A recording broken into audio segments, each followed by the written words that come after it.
There's many different manufacturers, and we aim to support as many of them as we can. In fact, we constantly have pool pros coming to us saying, hey, I've got this thing. Do you already support it? And if the answer is no, typically only takes us a week or two to add support for some new piece of equipment, for a new sensor that we haven't had experience before. And our lab is full of very odd, interesting things because of that. But it does give us that ability to let folks actually do the thing they want. This is episode 194 with Bob Doan, Jennifer Doan, and Stan Resnick of Poolside Tech. Enjoy!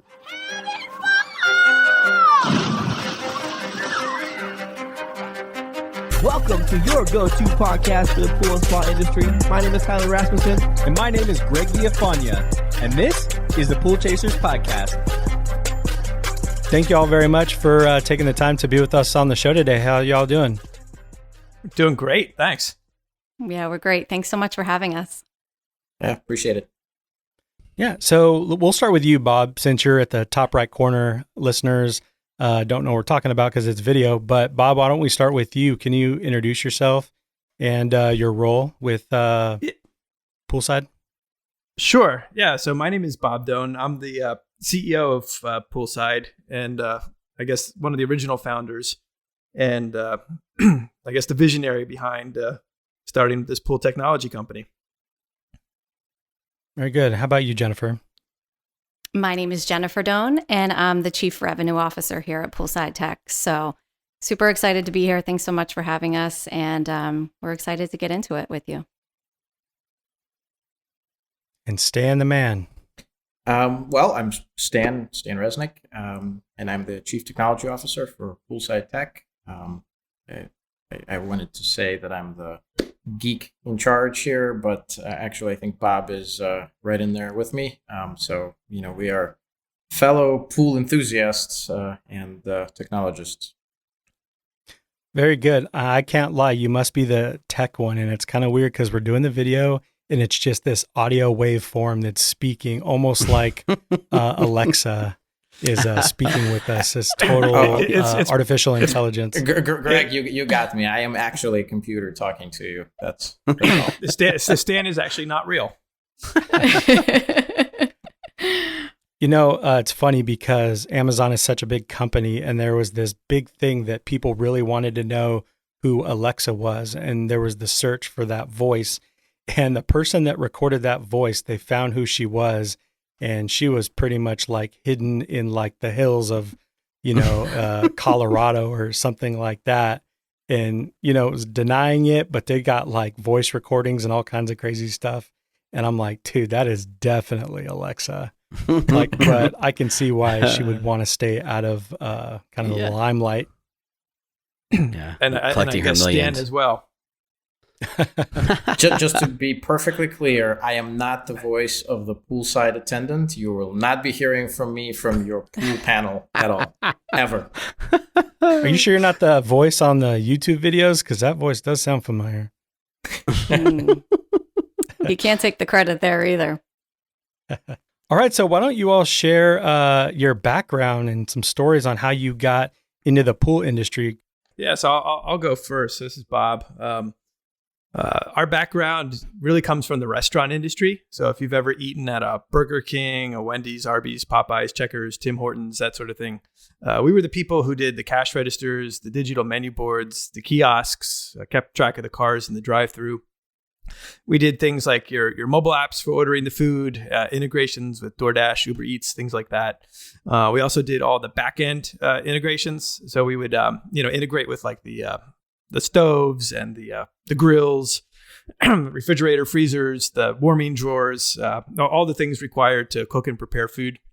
We were controlling, and then we were trying to put that whole picture together to make it really simple for the restaurant when an order came in, however it came in, to prepare that food and get it out in a timely manner.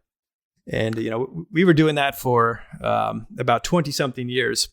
So we have a lot of experience in controlling industrial things, a lot of experience putting technology outside. Probably everybody listening today has received, a sandwich because of us in one way or another at many times in their life. But I was second generation in that business. And when it was time for my dad to retire, we had to get a private equity sponsor. So I knew my time in the restaurant industry was going to be limited at that point. So we went on a couple-year journey, learned a lot, had a pretty good ride, but then that came to an end. And then at that point, we had a team that was really good at technology, that wanted to escape the new owners and wanted to, do something fresh and new. And, the pool opportunity came about. I'll let Jen and Stan give their stories as well before we continue. Well, real quick, would that be considered like the point of sale? The POS so system? we did. Yeah, so we were kind of like the waterway, if you will, of point of sale systems of the restaurant industry. So we were like the fourth biggest restaurant technology company out there, competing against. There was, in fact, the big three, but just different players. So yeah, exactly. And I think that's one of the most important parts of the whole process, and we'll get into that because it's that communication from the buyer in the drive-through in making a selection, but it's going to the team inside maybe the restaurant, and it's a big part of their process in how they prep food, where things are at in line, when it was done. It tells McDonald's when I say no cheese, but they do it anyway, there must be some button on there and says, yeah, I'm gonna screw this guy's day up. Greg, this is a topic that's very near and dear to Bob's heart, because the technology that is necessary to convert a hamburger, when you say add cheese, into a cheeseburger, is actually something that Bob invented. So, is that true? It is true, because people would walk into restaurants and try to mess with the staff and say, like, I want a hamburger, add cheese. And, not everybody was like thinking like, okay, that's a cheeseburger, right? So like we actually, some very large, restaurant operators came to us and like, we have this problem. Like our staff does not realize that that's a cheeseburger. So literally we had to create some technology when somebody walked in and said hamburger, add cheese, to flip it to cheeseburger. So it charged the correct price. So you created that shortcut. That's awesome. We created that shortcut. God bless you. Yeah. There you go. Yeah, the hamburger to cheeseburger people. There we go. Yeah, Greg, and please don't mention fried chicken, because you're going to, with this podcast, will never get to pools. Okay, no fried chicken. No talk. fried chicken.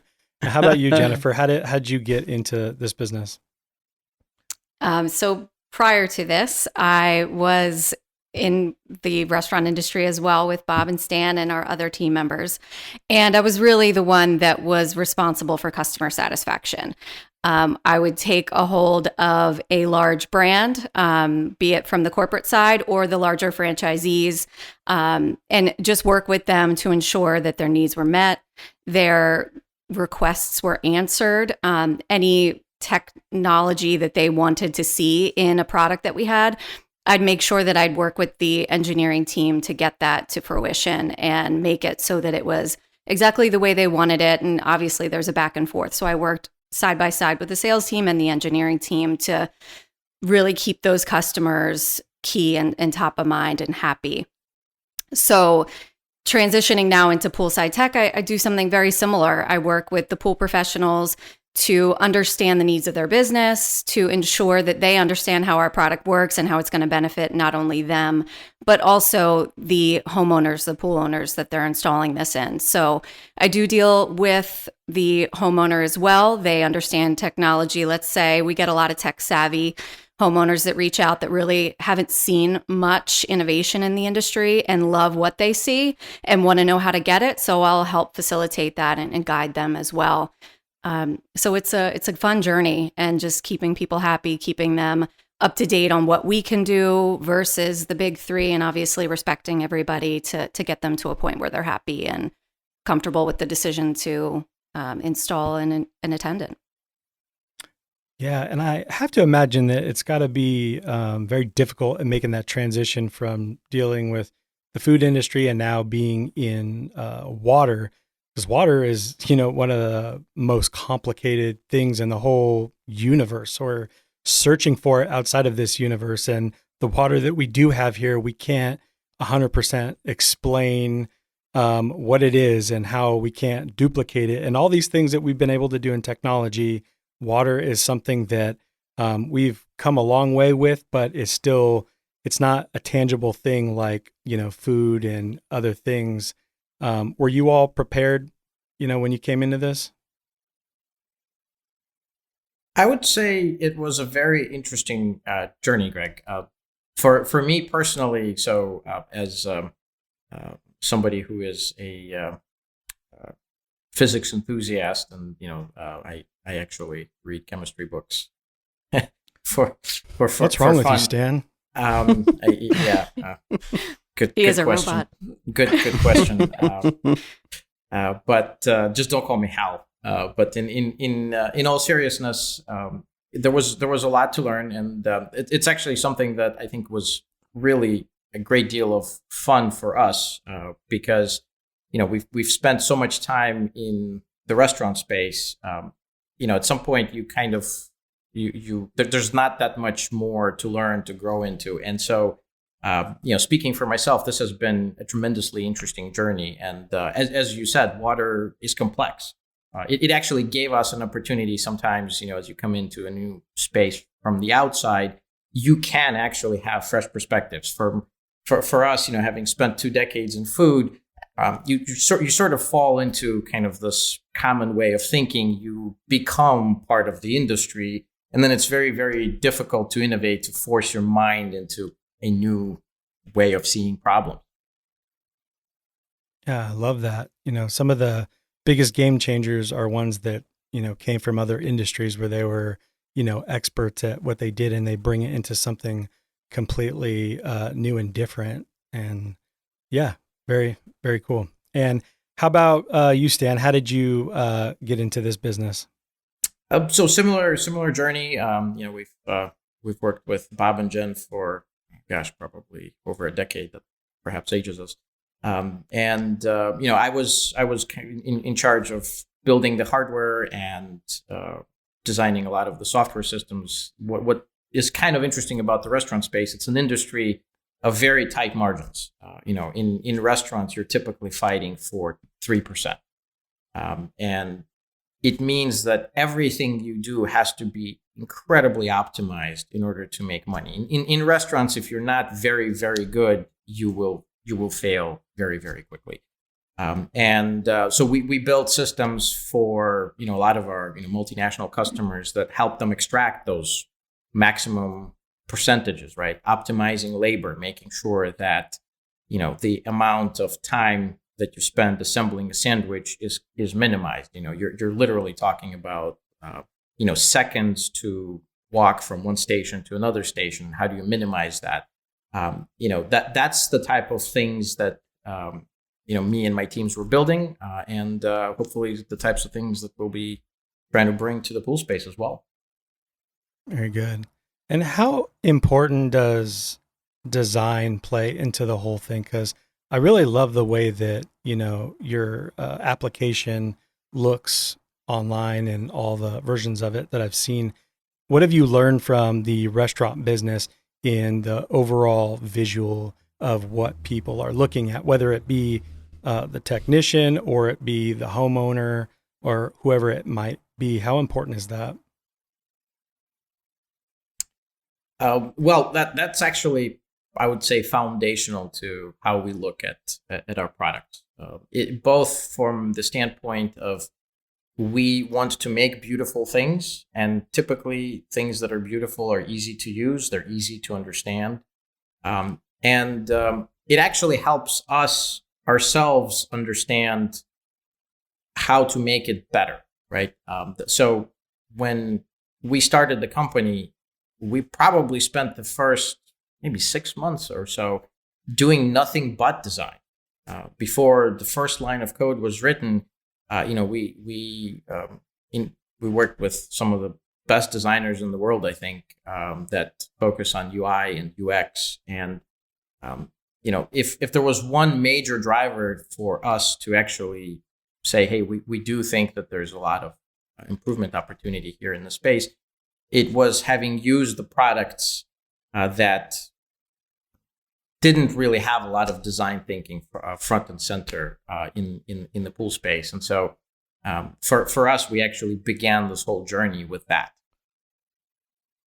It's similar to somebody with a swimming pool design concept. It's, you build it and it's got all these really cool features, but at the end of the day, you've got to get, an engineer and somebody that specializes in plumbing to figure out how, the hydraulics is going to make it all sound.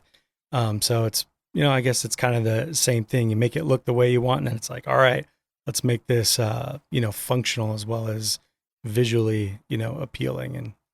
And it's hard. It takes a lot of work, and finding that balance between making it look good and making it functional is hard. And one thing that I think the restaurants really taught us is kind of focusing on that. That's really where a lot of restaurants optimized for their cashiers being effective, right? With little training, being able to quickly order that cheeseburger, right, translates very well to somebody who perhaps has not used a pool automation system before, being able to just use your interface and know what to do. You guys gonna have any like restaurant features built into the Poolside app where you can get some food delivered, some fried chicken or some cheeseburgers? Uh-oh, you said fried chicken. So when you go out to service the pad, the fried chicken arrives at the same time, and you're not going to be hungry. So I said a bucket of chlorine, not chicken. What is this? It's going to be important to not confuse the two buckets. Yeah, don't take a bite. Sure. If it looks like a chlorine tab, it probably is. Funny. But it's interesting. We are used to having different ends of the spectrum as far as end users, right? We're used to having that cashier and the simplicity that they need in order to have that order accuracy.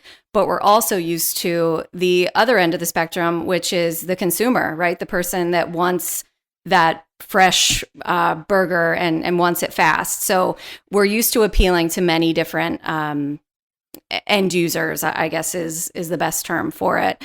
And understanding the different applications and the ways to make it appealing to both. And, I think people in the pool industry are looking for security because I think a lot of us depend on apps like Uber and, there's so many apps that are the really good ones. Like a lot of people depend on to get from A to B or to get picked up from the airport. Like people rely on that app to do exactly what it says it's going to do.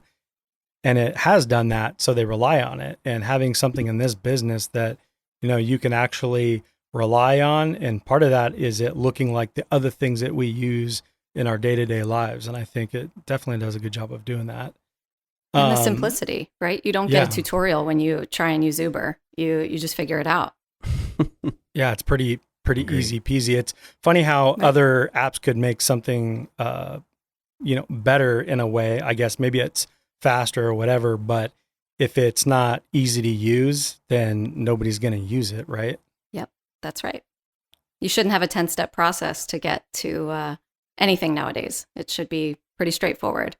Our kids can do it, right? They learn it before we do. I know, that's crazy, right? It's like, hey, how do you do this, 6-year-old? Yep. Yeah. Could you show me? Exactly. Constantly doing it. I'm like, I'm just, I'm keeping you sharp, baby. How do you, I know how to do right. it, but. Why don't you tell me? So funny. We're going to take a quick break. When we get back, we discuss Bob and Jen's frustrations with their own equipment and how it motivated them to invent the pool attendant, as well as their journey in creating the product. Hey Pool Pros, my name is Bryce Sarine. And I'm Zach Singer, and we're with Beyond Pool Cleaning in Scottsdale, Arizona, and this is your Skimmer Tip of the Week. This year's been rough on all of us, especially when it came to chems. Yeah, between sourcing and changing prices, we were really fortunate to be a little ahead of the curve. Using Skimmer for the last few years really gave us an edge, allowing us to pull great data. Like reviewing the chemical dosage report with the company summary for all of last summer, it was unreal to have the exact information from last year to prep for this year, before the homeowners started buying up all the chems. Yeah, the forecast let us prepare, but also having all of the up-to-date cost input into Skimmer as the prices kept increasing really helped us keep our finger on the pulse of our business. I know some people charge for their chems, so this report's a lifesaver. But even for our business where we include chemicals, we need to use it to adjust the rates of our customers before they become unprofitable for us. The Skimmer Profit Report is crucial for this. We could do a whole hour podcast on the profit report by itself, but for just a quick tip, I would say take your time to make sure all of your costs are entered correctly under the chemical dosages and under the rates and labor and revenue. Skimmer can do all the calculations for you, but the information it pulls is only as good as the information you put in. So take the extra time this winter to prepare. Just another way Skimmer helps us balance the budget in our favor. To find out more, check out episodes 138 and 154 of the podcast, or go to getskimmer.com/pool chasers. That's getskimmer.com/pool chasers. So you all mentioned that you had some frustration with some of your personal swimming pools. What were those frustrations? And this was prior to building this company, right? Yeah, so that was correct. So, I mean, for Jen and I, we've had, swimming pools for about 15 years. And the success of the last business has allowed us to have a couple different swimming pools. So we got to go through an experience with both or Hayward and Jandy and Pentair, and got just because the builders, thought, hey, this is the best. You're going to love this, right? So we got to go through this journey through different houses that we've evolved through. And what kind of surprised me was, when I first got, let's say, my Jandy system, I was surprised how many times it just hopped off the internet, and I would just get this red dot. I'm like, well, this is very frustrating. Like, I know I did not, change my Wi-Fi. It's still sitting here, but now it's not online, and now I can't control it, right? And I was also surprised, when you walk up to like an Aqualink, man, the aux 2, the aux 3, the aux 4 button, and it's like, geez, this it feels to me like I was given like a CD player, and not this nice new thing that somebody charged me many thousands of dollars for, and it's like, what's this, right? Compared to like inside my house, I had like a Nest thermostat. I'm like, for $300, this feels a lot nicer than what I was charged many thousands of dollars. And in theory, both are trying to do the same thing. They're trying to control the HVAC of the pool, right? So that was that. And then we most recently had gone on a journey with Hayward where there were some technical issues. And what really motivated us to start the company was when they were struggling to just make the pumps and the automation talk. And I will definitely say, like, watching Hayward was nice enough to come out to our house about 30 times as they tried to figure out how to make the automation talk to the pumps reliably. And we're Philadelphia based, and this was going down in wintertime because we wanted to keep the spa open during winter. Something we had done with single stage pumps before, but we had gotten variable speed pumps, and we just wanted to do the same thing. We just wanted to keep it open during winter. And what was curious was the pumps would stop being able to be controlled, and of course that would freak me out because of course now they're turning off and it's cold outside, it's below freezing. I'm like, come on guys, we're gonna be destroying the pad here. And what wound up happening is, you soon learn that, hey, like with this system, you can't turn on the heater during freeze protect. I'm like, well, that's kind of silly. Like, why can't I use it if I want to, right? I bought this. Like, if I bought it, I would like to use it if I want to. And that would mean, turning the heater on. And then ultimately, what wound up happening was we had all these different, individuals from Hayward, various levels of management that would come to our house to troubleshoot this. And because it wasn't using the internet, they would come while it was snowing, and they would stand there in their hat and their mittens. And, they would put the USB drive in the device, and they would stand there for a couple hours and then put it into their laptop and upload it.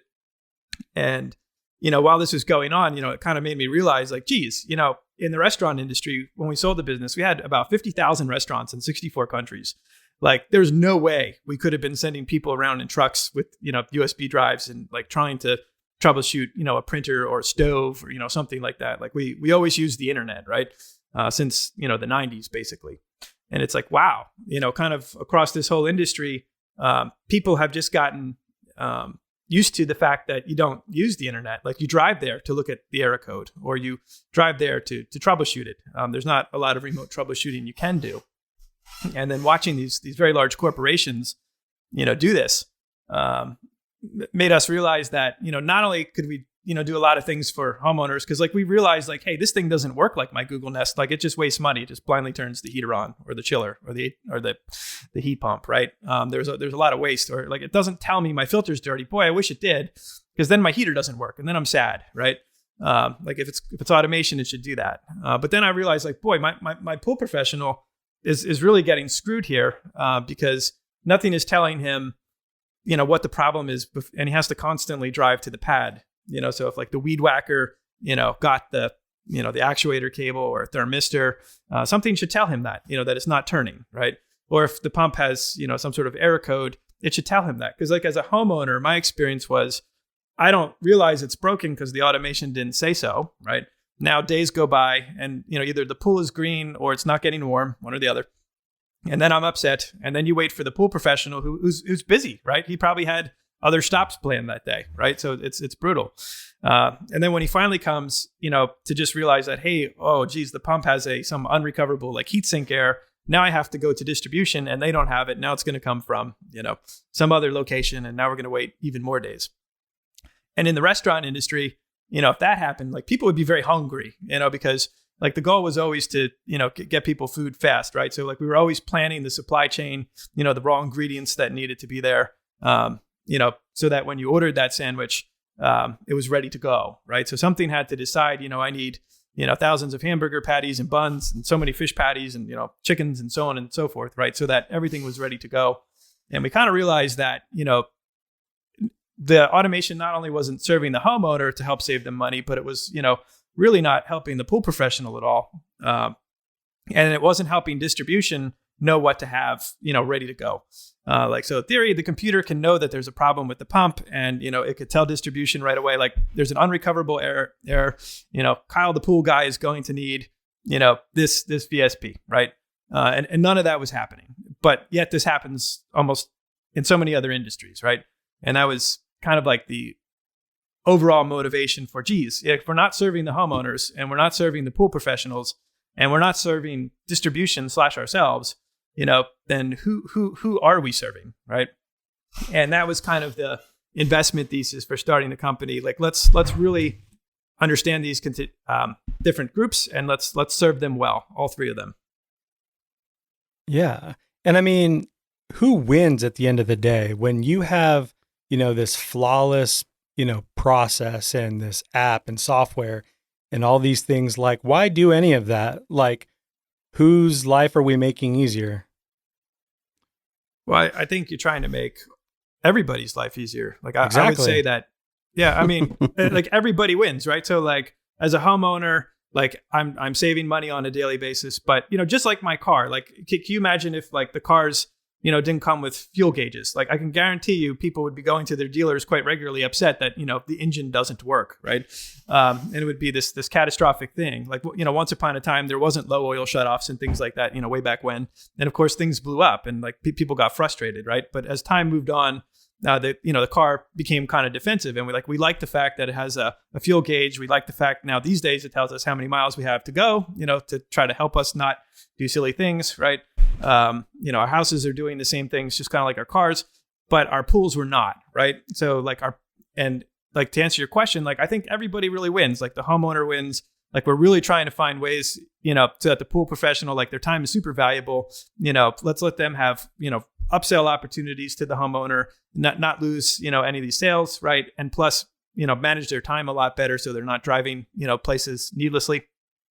And then, of course, for the supply chain side of things, if you actually know, what's wrong, you have some much better way of, servicing the dealers and getting the equipment in their hands.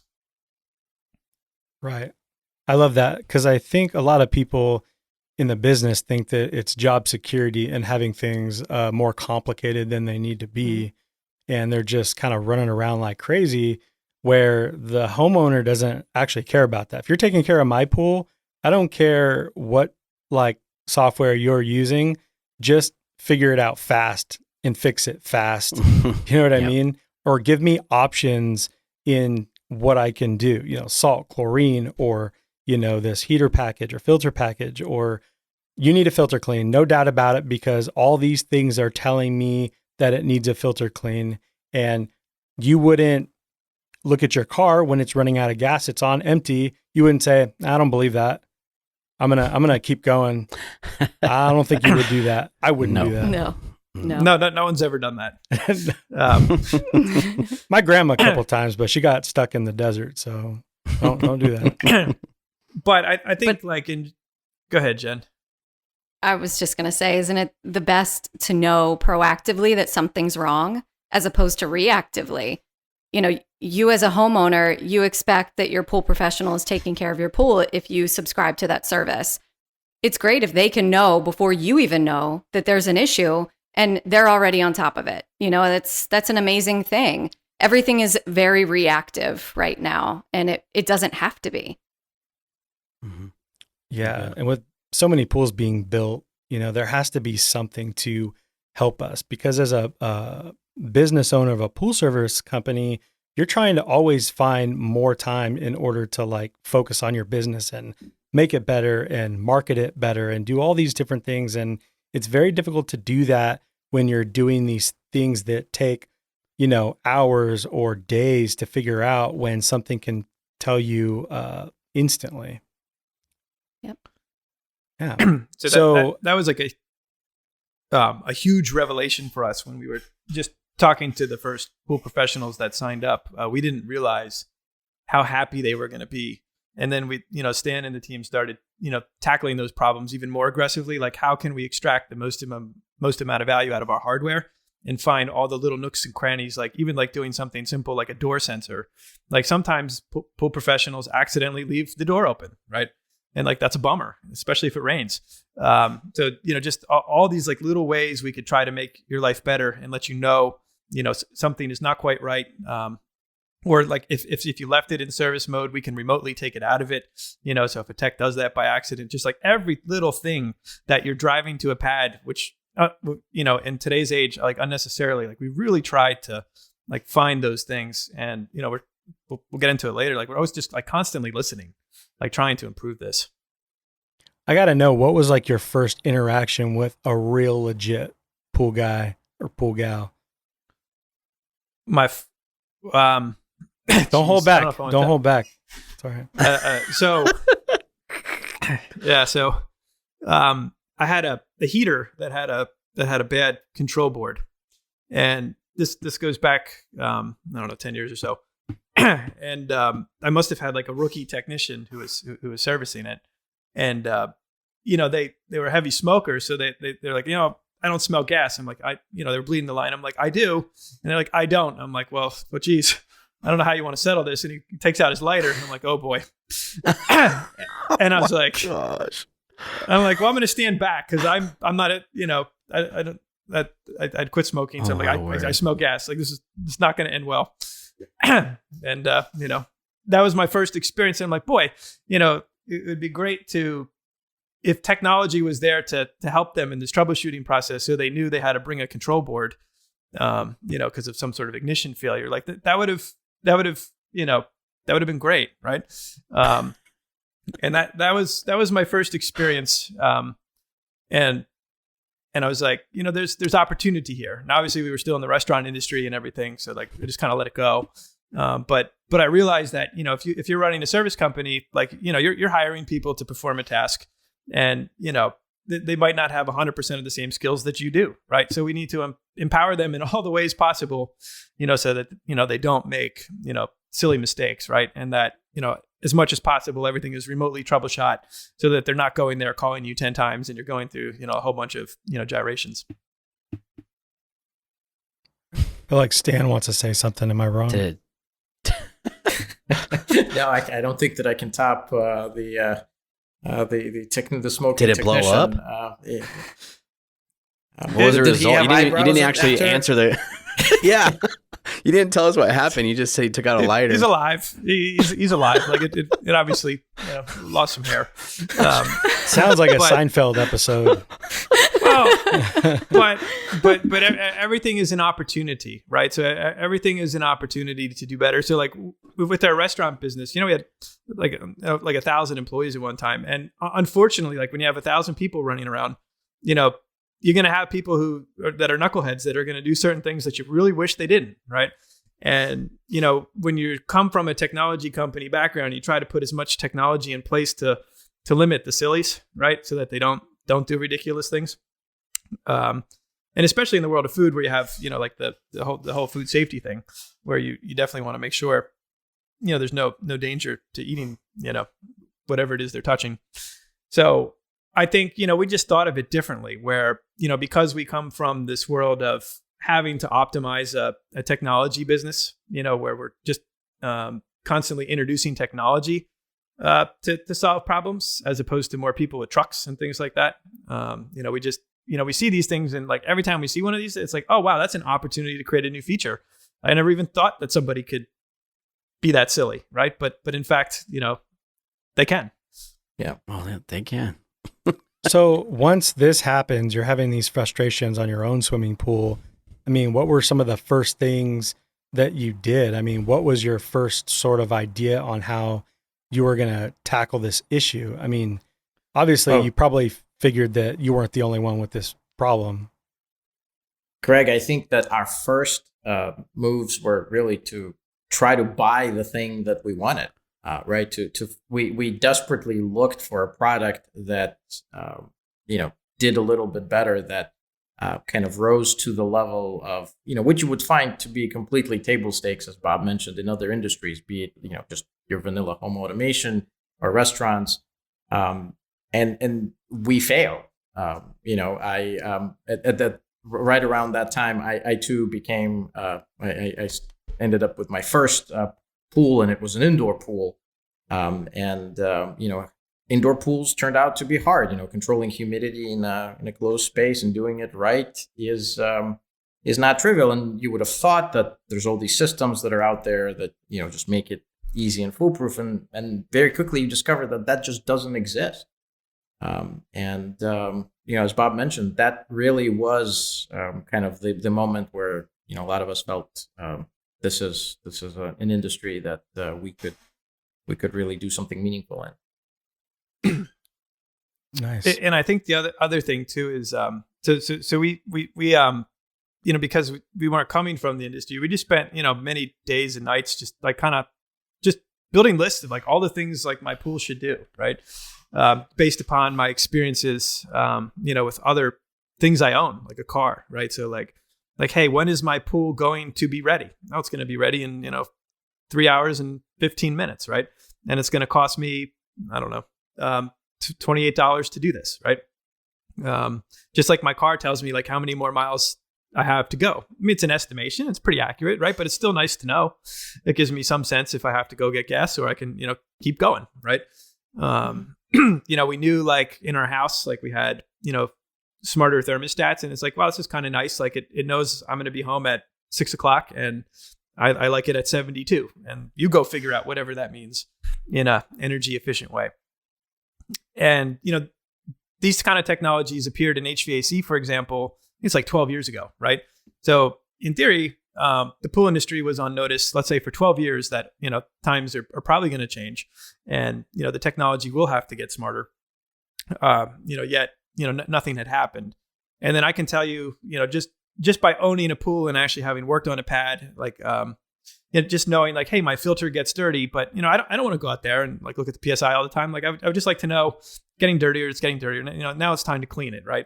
Or if I hired somebody to clean it, did they in fact do it, right? What was, how clean is it now after, they performed the task?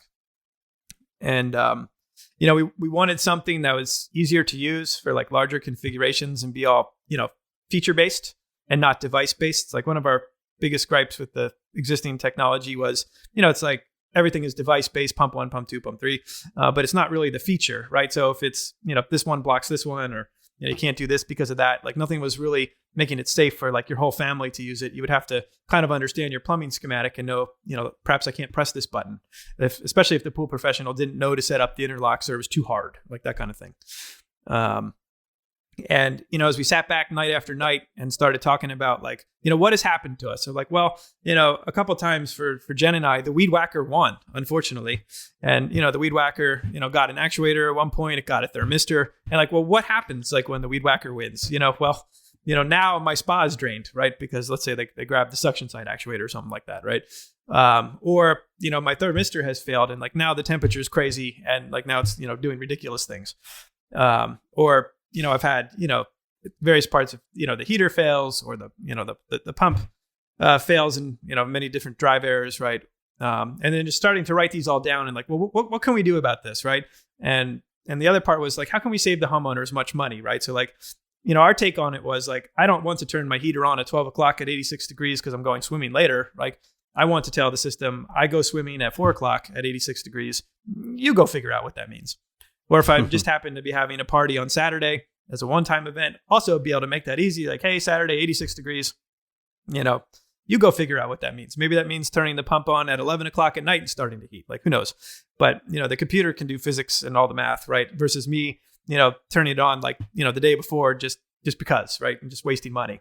And we realized like, gosh, and what we didn't anticipate was all the crazy energy rates that have happened in the last year. Like, when we started the business a couple of years ago, we wouldn't have forecasted, this crazy inflation and gas rates and everything going through the roof like they have done.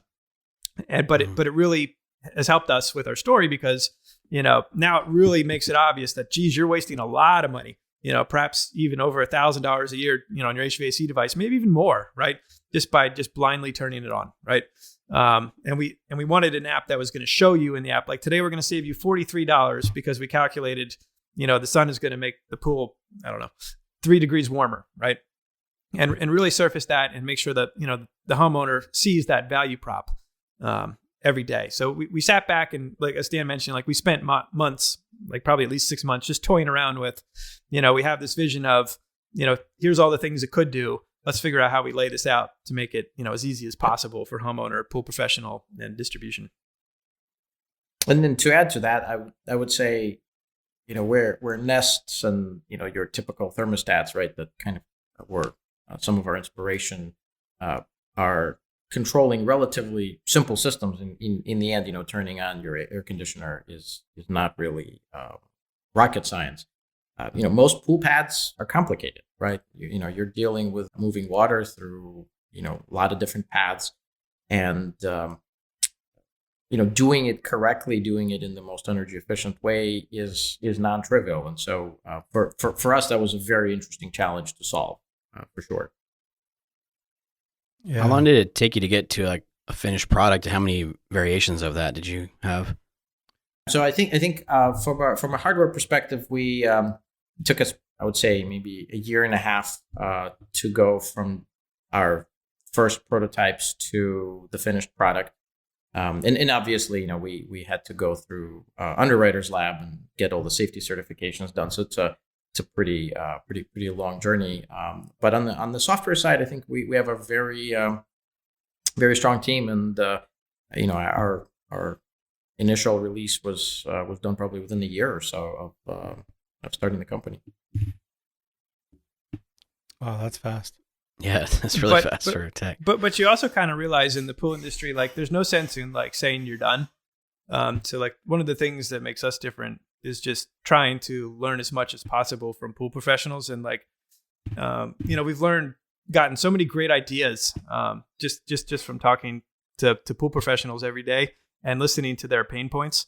So, not only are we trying to, deliver, good technology to the pad, but we're trying to, consider ourselves, not done, right? So we're trying to always, Stan and I were probably like really shocked as we started traversing the country and meeting more and more folks of just how many different problems that were sort of unique to these various geographies in the country that, we hadn't, considered, from our, just not having seen it from being in the pool industry, and listening to people, understanding their pain points, understanding like, oh, geez, you're driving a truck there. And that's really silly. Like, I never thought about that.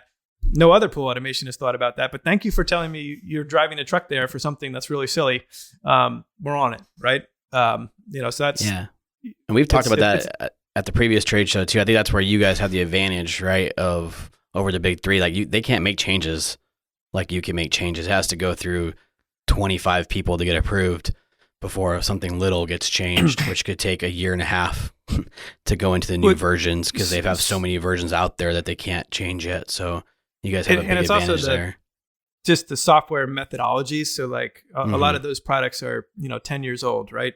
And, over the course of time, there's just been better ways of doing these things. And, by having large scale in a restaurant industry that was rapidly moving compared to like the pool industry, that forced us to constantly be, evaluating what tools and techniques we were using. and how we could, be competitive in a landscape that was, I guess, sort of similar to like the big three, but, different, obviously. So, a lot of the things we did in the beginning were, nothing to do with like creating, let's say, pool automation, but everything to do with how are we going to rapidly, put updates out in the field? How are we going to rapidly, deploy mobile updates? How do we know, every time somebody presses a button, did it work? One of my frustrations with owning pool automation is I'd press a button and it wouldn't work. It wouldn't tell me it didn't work. And, then, screw it, I'm gonna walk outside. I'll press the button myself, outside. Right. Mm-hmm. And just, having all that data, right? So we take a very data-driven approach to this. So, we're constantly watching like everything the pumps are doing, the heaters are doing, and like looking for any anomalies, making sure our learning algorithms are good, but making sure our end user experiences are great. When Mrs. Smith turned on the heater, did it in fact work? Or was the internet really bad? If the internet was really bad where she was standing out in the field, did we tell Mrs. Smith, like, we're really sorry, you don't have any cell phone service right here. Don't press this button, right? You're not going to turn your heater on. You need to go somewhere else to turn the heater on, right? So like that was one of the things that, some apps do well, like your Uber apps, for example, and other apps do not, right? That, communicate with you, what is going on. So like, I think we would all kind of say like Uber does a pretty good job of communicating with you, like how long it's going to take for the car to get there. Where is the car, right? Or if you don't have cell phone service, it doesn't let you book a ride, and for good reason, right? Because then you would be very upset, when the car doesn't show up. And it's just those little details and measuring that and making sure that, our team is doing a good job and our end users and pool professionals are having a good experience. Also kind of sets us apart that we were, mindful of, we can't give these bad experiences from the beginning. We have to have some way of measuring all this.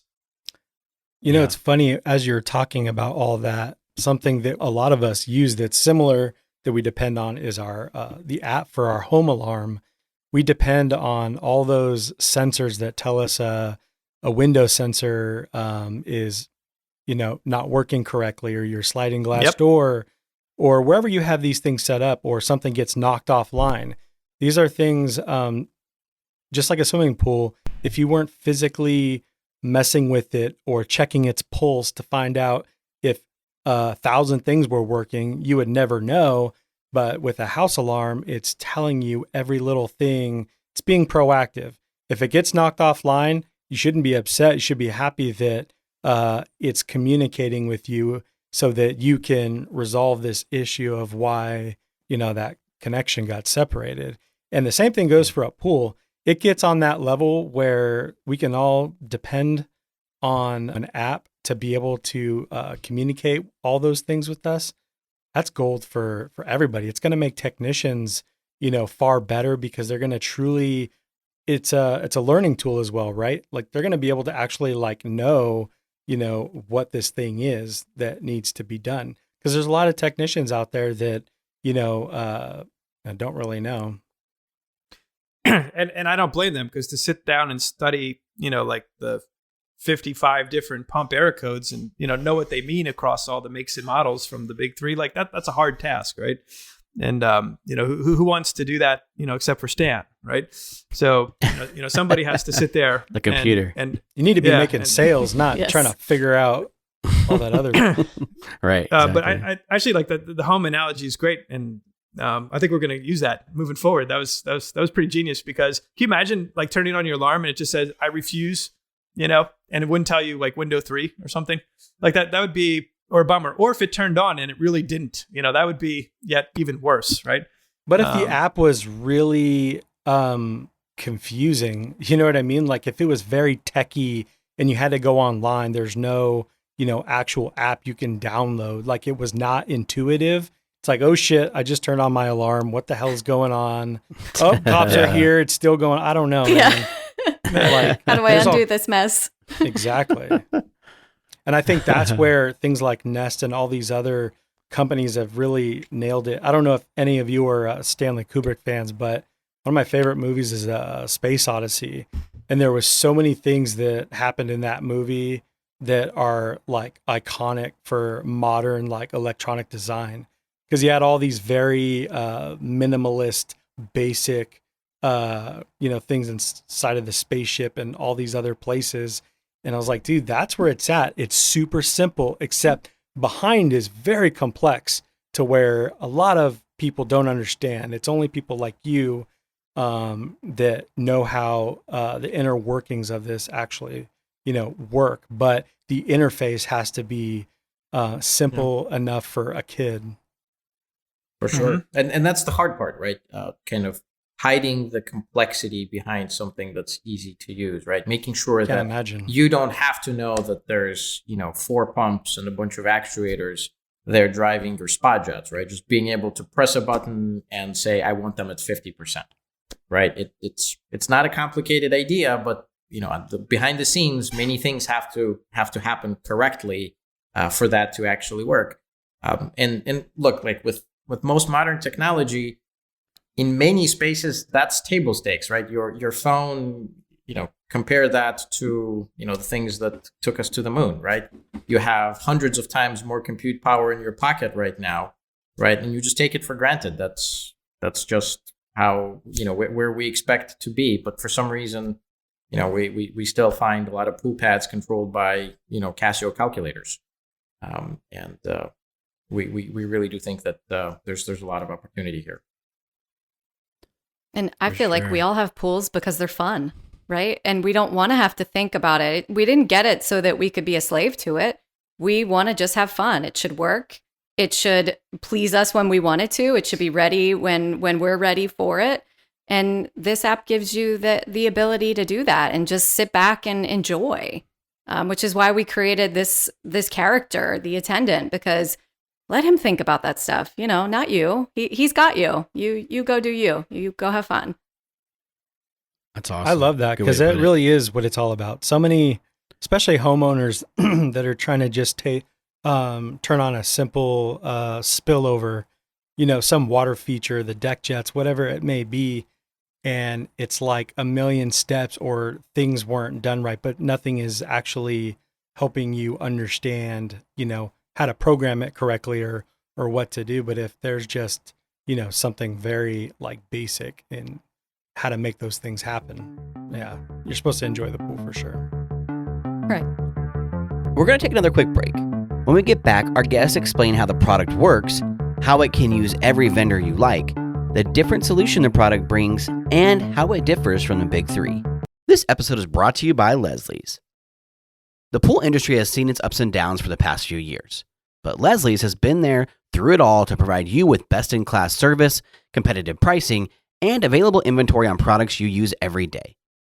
Leslie's is determined to be your go-to resource for building your business, and they will partner with you to help save both time and money. Visit your local Leslie's store today. To learn more about their exclusive Pool Trade Professional programs, check out episode 151 and 165 of the podcast. This episode of the Pool Chasers podcast is also brought to you by Primate Pool Tools. All right, by now you've heard us talk about our friends at Primate Pool Tools, right? All their poles are made with aerospace-grade carbon fiber, which offers 10 times the strength of aluminum at half the weight. This allows you to cut through the water with ease. They have options for any level of commercial and residential maintenance with multiple models of poles to choose from, as well as an extension system that can extend the reach of any pole up to 40 feet. Primate Pool Tools continues to lead the way in carbon fiber technology by now offering stainless steel version of their flagship 2X and 3X models that are ideal for heavy vacs, as well as custom limited edition designs and brand new custom grips. All the Primate poles are handmade in the USA, come with a 1-year commercial warranty, and most importantly, top-notch customer service. Right now, you can get $20 off your order by using Pool Chasers 2021. That's Pool Chasers 2021 at checkout. And make sure to listen to episode 104 or click the link below for more information. So for those that haven't seen the product before, can you explain how it works, where it goes on the equipment, what it does, those type of things? Sure. Well, at its core, it's a pool panel, right? Very similar to what I'm sure most pool pros have seen many, many times. So this is kind of the vessel through which we deliver the product, and you will connect to it all the things that you normally expect to connect to a pool automation system. So all of your pumps, variable speed and single stage, your lights, all of the sensors, your chlorinators, salt cells, any kind of chemical sensors, pH, ORP, pumps to do chemical dosing. So think of it as kind of the vessel to deliver this technology. We're probably a little bit smaller than your typical, big three pool panel. One of the design decisions that we made is that we would not be putting an actual load center inside of our enclosure. But definitely take a look on our website. We have a lot of photos of the product. You can easily get an idea for what it looks like from the outside. Unfortunately, hard to describe with words, but we have many photos of it on the website. It's sexy, by the way. It looks really cool. It so is. are you Great. selling? We really tried to elevate it there and make it a nice looking box. So do you sell sensors and all these things that come with it, or are you tying in with all the other manufacturers? Well, that's actually one of the key reasons we exist. What was very, very surprising to us originally when we first started looking at the pool space was the fact that there were very few open standards, and it was basically just kind of several walled gardens, if you will, by the big three companies that try to shoehorn the pool owners, the pool pros into just the one set of products. It almost felt like those automation systems existed to keep you away from using other manufacturers' things. And we come from the web, right? Kind of open standards. It's a very, very different way of looking at things, and it was very unnatural to us that I couldn't pick and choose my pumps and my sensors and just find the best of breed of everything or the cheapest of everything. Whatever drove me personally as a consumer, as a business owner, to be able to use all of that equipment. And we basically set that out as one of our original design goals, is to be able to treat every single piece of pool equipment out there as a true first-class citizen on the pad, right? Without forcing you to pick and choose bundles or families of things that only work together. And so with us, we're really not in the business of trying to sell you a particular pump, right, or a sensor. Everything we do is really built around giving you the choice to go out and use whatever vendor you like for all the pieces of equipment on your pad. But that would be nice, and I don't know if that's something you can do in the future, but at least sensors or allowing things like smart things to be able to connect, because you could connect sensors. Because the biggest thing that I have is I want to know if somebody's like walking past the equipment or going towards the pool, how tall are they? Is there, a gate left open? There's nothing in the pool industry that has tied in with that safety besides, the cameras and all the different things like that. But a sensor is a hard on, off, this happened. There's nothing else. The camera can tell you what happened at what time, but a sensor is going to trip some type of an alarm. Oh, for sure. And we actually do that. So what we will aim to do, and if you came to us and said, hey, what sensor do you recommend? We obviously have lists of equipment that we would suggest that you use. But our aim is to not just work with one type of sensor, but to actually support many different types of sensors, right? So, as I think Bob mentioned, a pretty common example, let's say you wanted to use a Bluetooth sensor for your pool filter pressure monitoring. Right. There's many different manufacturers, and we aim to support as many of them as we can. In fact, we constantly have pool pros coming to us saying, hey, I've got this thing. Do you already support it? And if the answer is no, typically only takes us a week or two to add support for some new piece of equipment, for a new sensor that we haven't had experience before. And our lab is full of very odd, interesting things because of that. But it does give us that ability to let folks actually do the thing they want. Yeah, That's awesome. That's super cool. I mean, I think you guys, Jandy did a similar thing 15 years ago where they allowed Pentair and Hayward to talk to their automation, which was pretty much kept them alive. I mean, that's how they developed into who they were. But I think you guys take this to a way extreme version of that now, right? You're allowing everything to play, which is really, really cool. Definitely something different. Well, right now you can't find what you want. You have to find what you get what you get, and you don't get upset, Sure. right? So it's the perfect time for a flexible system like ours. Right. For sure. So you mentioned earlier kind of what solutions you're bringing to homeowners, pool pros, and distribution. Can you dive down that a little bit further? On the homeowners. Stan, you want to go down the homeowner route? Yeah, sure. So for the homeowner, I think what we want to do is just delight the user, right? That basically means make it easy to control, right? Make it very predictable, make it very reliable. We don't want to show impossible to understand error messages. We don't want to surprise the user. So if something is broken, we want to proactively tell you about it. As Bob mentioned, we want to make sure that you can never get yourself in a pickle, drain your spa by accident or do something like that. We want you to know how much money you're spending, right? And of course, to save you money, right? Because in the end, most pool automation systems are never touched by their homeowners, right? Nobody's constantly there tweaking the schedules and making sure that they're extracting every last dollar out of the equipment that they have. The system either does it automatically in the background for you, or 90% of the homeowners will simply waste money and never use the features that maybe even exist. And so that's really the story for the homeowner, right? Kind of blend into the background, do the right thing for the homeowner automatically, without them having to think about what's really going on. And it's the many things behind the scenes kind of have to be combined to do this, right? Anything from, hey, let's have high quality freeze protect, right? Something Bob alluded to earlier, right? Let's make sure that we route the water through all of your water features when it's cold, right? It sounds pretty obvious and self-explanatory, but that is just not a thing that any of the existing pool automation systems will do, because they don't know what water features you have. They simply know that you have two pumps, right? And so these are the types of values that we try to deliver for the homeowner. For the pool pro, it's obviously very different, but a lot of the things that Bob touched on, it's minimizing the time you spend on the pad, right? Making it easy to set up the automation, making it easy to program it.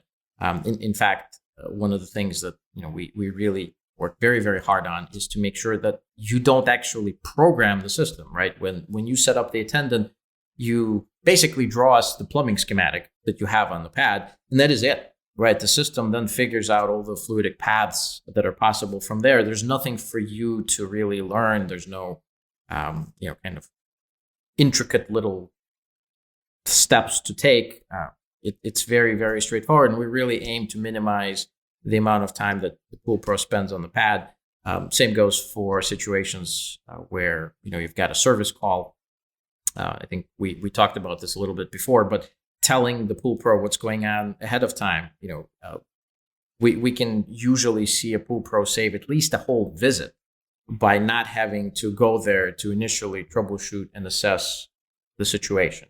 And this is something that is pretty important, especially now with the labor shortages and the $5.50 gas. There's a lot of money, and a lot of times the pool pro can't bill the customer for these initial visits where they're just figuring out what's going on. So we really aim to do that, and you kind of go a step beyond that, and then hopefully delight your customer by being proactive and making sure that you've told them about a problem ahead of time. If your heater doesn't light and you're coming to your shore house for the weekend, it'd be pretty great if on Thursday your pool pro showed up and actually fixed your heater, right? Because we can actually fire up your heater for a few minutes and just test it and make sure that we're actually seeing temperature rise. It's these little details, and I would say there's not like one single thing that we do that is perhaps so revolutionary, but when you combine all these things together, that's what really creates that better experience for everybody involved. Yeah. You're saying that you don't have to like set up the circuits and tell it what it is and do all that? Is that what? So I think, and we could certainly talk a little bit more about this, but with us, there's no circuits to set up, right? We basically have a kind of a graphical user interface right in the app where you essentially are going to draw the plumbing schematic.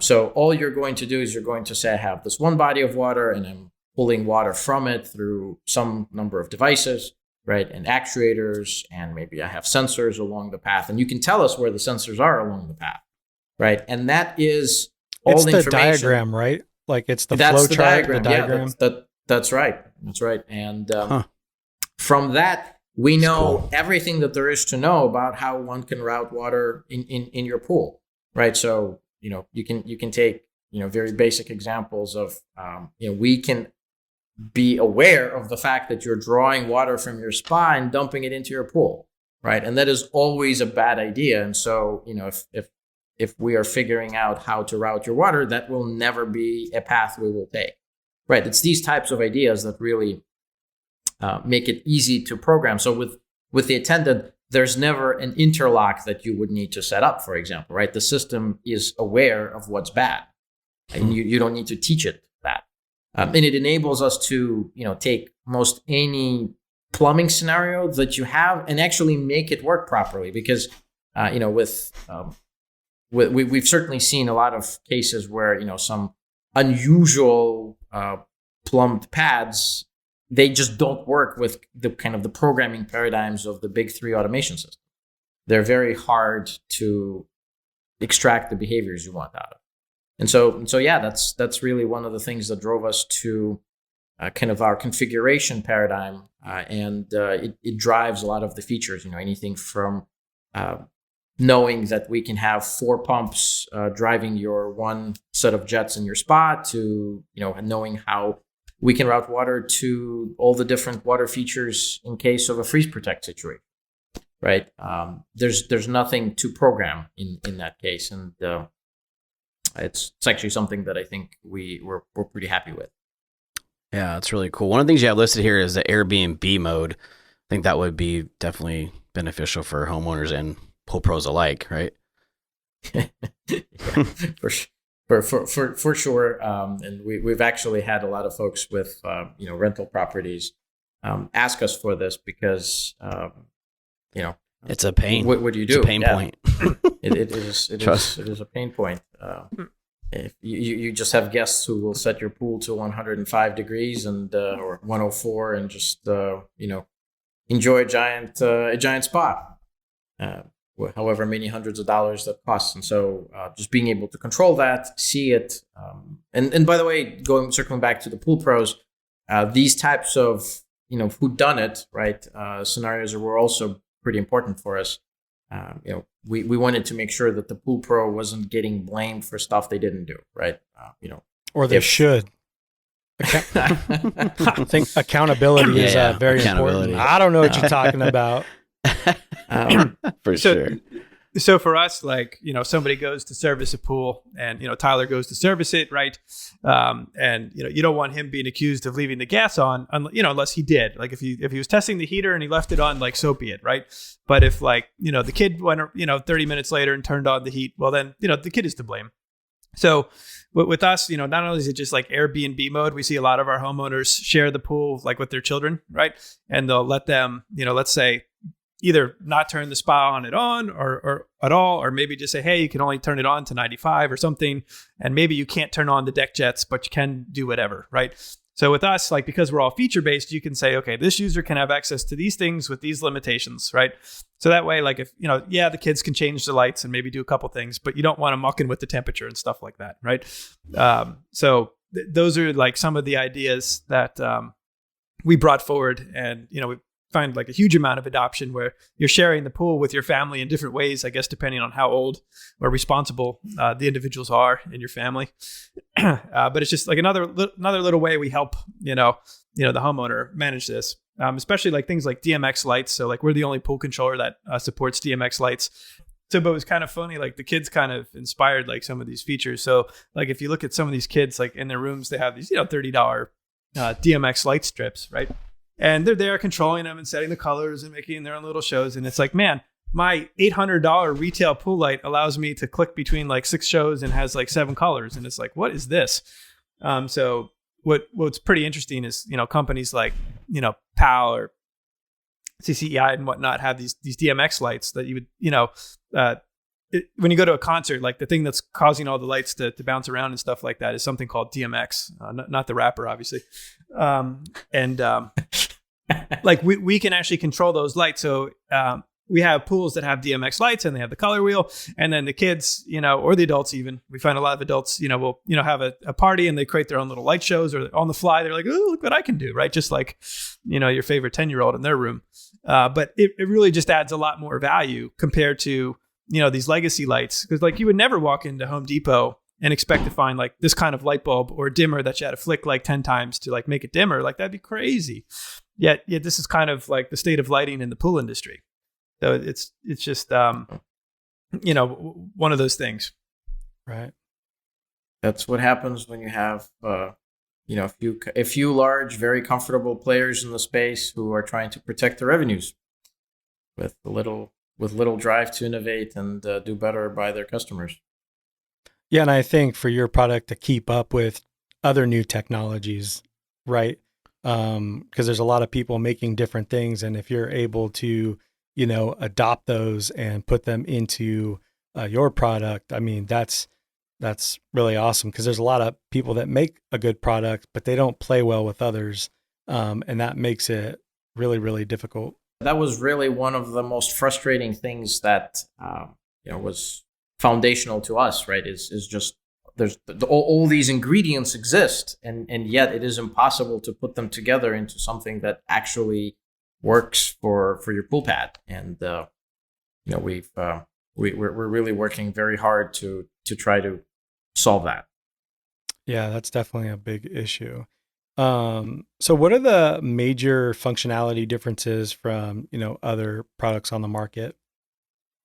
So I would say, the things that really stand us apart, it's the fact that we truly support all the things out there on the pad, with no caveats. In fact, one of the things that we spent a lot of time on was making sure that our hardware was capable of supporting all the different things out there, be it the Bluetooth sensor or a DMX light, or, some very basic, 15-year-old remote control with 4 buttons on it. Right. We really can take all of those things and put them together. We have interesting new capabilities that haven't existed before, like, for example, taking your vanilla 3-way valves and putting them in any position, right? So it was actually quite surprising to us, because the space didn't evolve to that. But if you had like a very basic scenario, like you wanted to control 2 water features independently and you only had 1 pump, that was just impossible, right? Today, you typically see pool pros install multiple pumps if you have, let's say, a waterfall and, let's say it's some fountain and you wish to drive them separately. And there was really no good reason for it. We actually have patents on this now, but, our attendant is actually able to control those water features independently by moving the valve into any position across its range of movement, right? So you can say, I want to go 45% left, right? And just stop there. That is something that we do routinely. And, similarly, we can tell you that the valve is not actually functioning, right? We can measure the power going to the valve and say, hey, the motor failed, right? So these are a lot of the ideas that we have. As Bob mentioned, we support DMX lights and all sorts of other sensors that our competitors don't. We probably have the best in class wireless performance in terms of just staying on the network. It's actually something that we spent a lot of time working on. Making sure that the thing stays online, right, no matter what. And if it falls off the internet, making sure that it reconnects. It's kind of a cardinal sin for us if you fail to reconnect back to the internet. Being able to deliver updates consistently with no involvement of a technician, right? These are all things that really are unique to the Attendant product, and something we spent a lot of time building as this foundational thing that really enables us to then to have this 2-3 week cycle where we can deliver you new features all the time. It's funny, like the exterior of your product, it's probably the first thing that you could look at, panel and know right away, even if you don't even know if there's a pool, but like, I bet that goes to the pool. You know what I mean? Like so many other things look like, like electrical, panels and different things like that. You might not even know what it goes to, but it looks inviting, you're not scared of it. Where some other products could be a little bit intimidating, but it definitely has a very cool look that I'm sure a lot of people are proud to have, in their backyard. That was really important for us, was to make something that felt elevated. A product that, we all love when we get a box, right? And we open it and we just feel, this is new, and it excites you. It's invigorating. And we wanted that experience for our end user. We wanted to make this product just feel nice and that there's value in it, because you are spending a lot of money to have this product, and it should feel like it has substance, like it's giving you something that none of the others are. And for all the pool pros, like we realized there was a market in upselling automation. So like prior to us, like if you had, let's just say, a Jandy system, and let's say you wanted to go to Hayward, well, gosh, you'd have to buy, the pumps and the salt cells and the lights and, the automation itself. And by the time all said and done, you might, you could be out like $12,000-$15,000. So nobody's going to do that, right? So no pool professional is going to run around trying to upsell their homeowner. Hey, I got this one, right? Where we wanted something that not only that felt like, hey, I can go to a homeowner and upsell them this, right? So if you've had like a Jandy system for 5 years, or a Hayward or a Pentair system, you actually have something you can upsell your customer. Like, I have something that's a lot better. I can convert this in a couple hours in your backyard. We made it really simple for you to do that. You're handing your homeowner like a premium feeling product, not a cheap metal box, right? The homeowner, is then, delighted because they're saving money, which is important, right? And now the pool professional is informed, right? So we really wanted that whole experience to feel, great, like that everybody was receiving something really nice, and that you do have these revenue opportunities now to like go run around doing this, where before there's no way you would do that, right? It just you would not try to cross sell anything, because it wouldn't have made any sense. Like, A, there would have been no value for the homeowner, and B, be $12,000 or something. So who would do that, right? Where we really wanted to make the whole experience feel premium, and that it made sense, and it gives the pool professional something exciting to do. Yeah, it's funny. I could see somebody starting a business where they just sell those, like an alarm company or solar or any one of those. But I feel like it's so much of an easier sell, especially in the Sunbelt states, where you have the problem where you're trying to pair manufacturer equipment to automation panel, where this is no longer the issue for professionals anyway, where you don't have to be scared, where it's like, oh, I don't really know much about that pump, and I don't want to mix up manufacturers in a different automation panel. But with this kind of product that eliminates all of that, I think that's really cool. And there's huge economic incentives for that, right? I mean, when you look at what is a pump, it for to a large extent they're commodity, kind of a white goods thing, like and the reason we see the big three really being protective of that market is because that's where most of the money is being made, right? But obviously we all know they're OEM'd, and there's many good cheaper alternatives out there in the market. And the thing that really prevents pool pros from leveraging those options is, to a large extent, the fact that they are afraid, and perhaps rightly so, that they won't work well with the automation system that the customer has. So I had this analogy that we use when we're pitching this. Is like, imagine if you went into Lowe's and bought some sheetrock, and like they told you when you were checking out that, you know, bad news, you can only use Valspar paint with this, right? You'd find that, you know, insane, right? If you went to Lowe's and you bought sheetrock and were told, you know, you can only use Valspar paint, right? So in any other trade, this type of thing would be insane. But one of the things we discovered before we started this company was, you know, your Jandys and Haywards of the world are just OEMing, you know, a Century motor and a Century drive. And in fact, they still leave the sticker on it, right? And it was curious to us, like, you know, what value is really, you know, being added here versus just buying the Century motor direct from Century, short of the fact that they made it incompatible, a la this Lowe's sheetrock thing, right?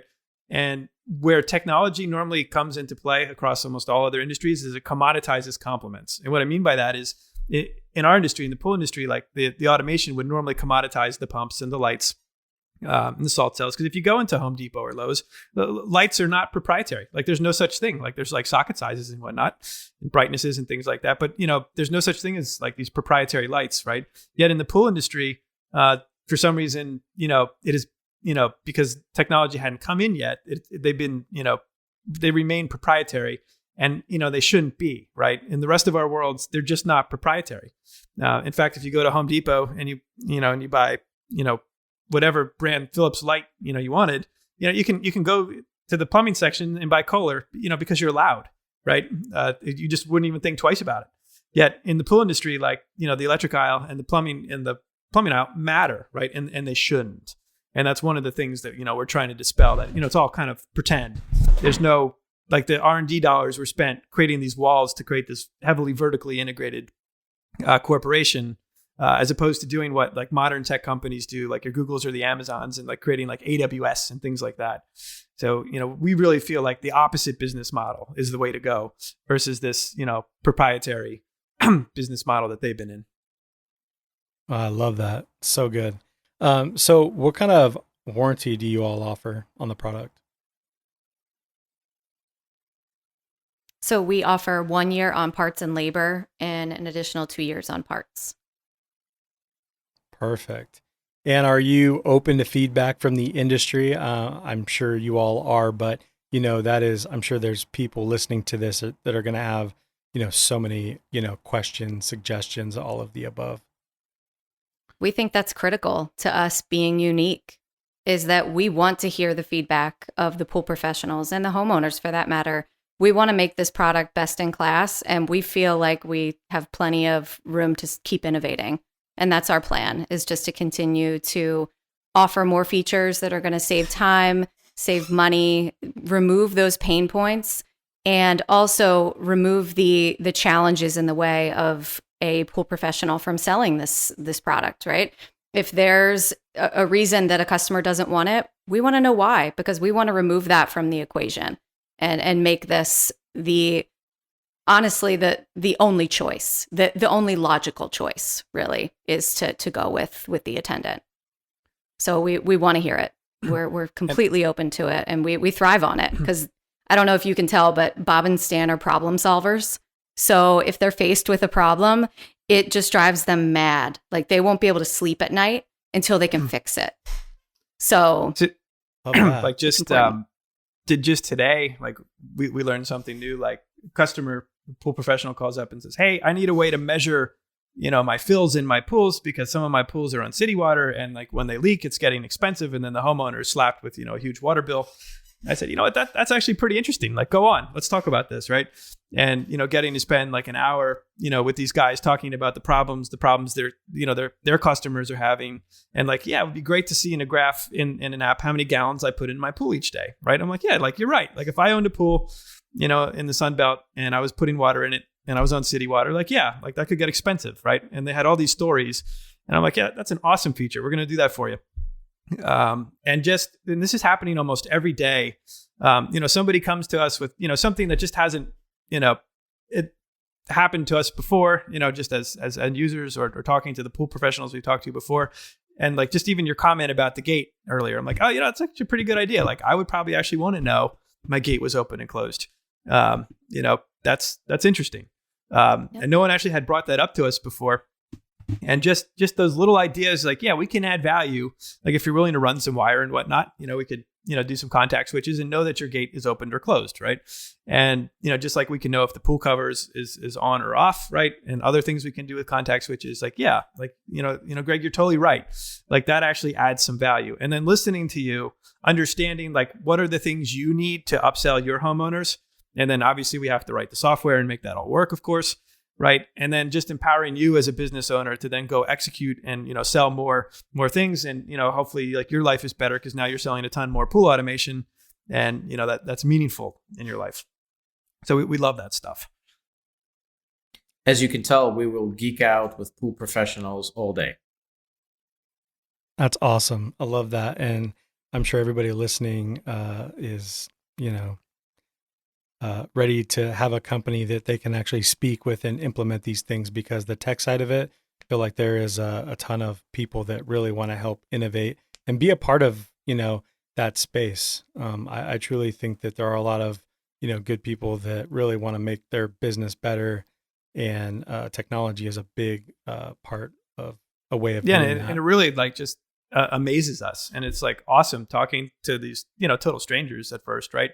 And just they had these ideas in their head, but they had no way of, getting them to market, right? Other than trying to buy like little doohickey things, right? Instead of like an overall, solution, right? And I'm positive there's tons of people that are listening right now that also have a bunch of great ideas. And, perhaps we're going to get overwhelmed tomorrow, once this comes out. But that's okay. I think, treating this industry in a more modern way and being a part of that journey is a lot of fun for us. Like we really enjoy it. Great. Well, thank you, all three of you, for being on the show. Really appreciate it. Where can the listeners reach out if they, want to find you guys or ask you some questions? So obviously they can reach out to us through really any avenue. They can hit us up on our website. We've got a form that they can fill out, that they can give us any feedback that they want. They can become a dealer right on our website as well, and we'll vet them and send them some information as far as learning more about our product, getting pricing, and they could email us as well, info@poolside.tech. We'd love to hear from them. Right. Well, thank you all for being on the show. Really appreciate it. Good talk. Thank you. Greg. Awesome. Thank you. Hey, Pool Chasers. Thanks for listening. We hope you enjoyed the episode. To connect with today's guests, including pictures, links, and resources from everything discussed today, you can visit the episode page at poolchasers.com or click the links below. To connect more with us, you can find us on Instagram, Facebook, and Twitter by searching @PoolChasers. If you would like to support the podcast, the easiest and most effective way is to subscribe to the show on Apple Podcasts, Spotify, and YouTube, as well as share the show or your favorite episode with a friend or on social media. Also, you can get early access to each episode by supporting us through Patreon. We know your time is valuable, so thank you for sharing some of yours with us today. See you out there, Pool Chasers.